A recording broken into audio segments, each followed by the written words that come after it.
அப்போ நம்ம Taylor machine குடுத்தா, அவங்க கத்துக்கின அந்த கோர்ஸ் ஆனது வந்து அவங்க மேபி வெளியில நான் போய் ஒரு ப்ளவுஸ் ஸ்டிச் பண்ணா 400, 500 அந்த மாரி ஒரு ட்ரெஸ் டிசைன் பண்ணலாம்.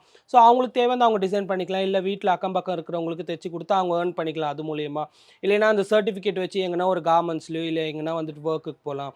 அதுக்கப்புறம் வந்து பார்த்தீங்கன்னா வந்துட்டு, ஒரு தனி மனிதனா ஒரு திருநங்கையா போய் ஒரு லைசென்ஸ் இது பண்ணி எடுக்கணும்னா, அது ரொம்ப கஷ்டம். ஸோ அப்போ வந்துட்டு எங்க அம்மா என்ன பண்ணாங்க அப்டின்னா வந்து ஒரு டிரைவிங் இன்ஸ்டிடியூட் கிட்ட பேசி, அவங்களுக்கு வந்து இவங்க பே பண்ணிடுவாங்க. ஸோ, அதில வந்து ஒரு பேட்ச்க்கு ஒரு 20 திருநங்கைகள அனுப்புவோம். அவங்களுக்கு வந்து பார்த்தீங்கன்னா வந்துட்டு, நார்மலா ஒரு 2 வீலர் வச்சிருப்பாங்க. ஆனா 4 வீலர் வச்சிருக்க மாட்டாங்க.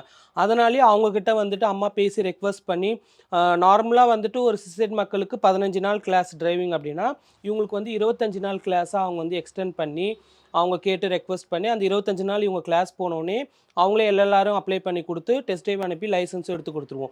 ஸோ, இப்ப அதனால நெறைய திருநங்கைகள் வந்துட்டு Zomato ஓட்டுறாங்க, Swiggy ஓட்டுறாங்க.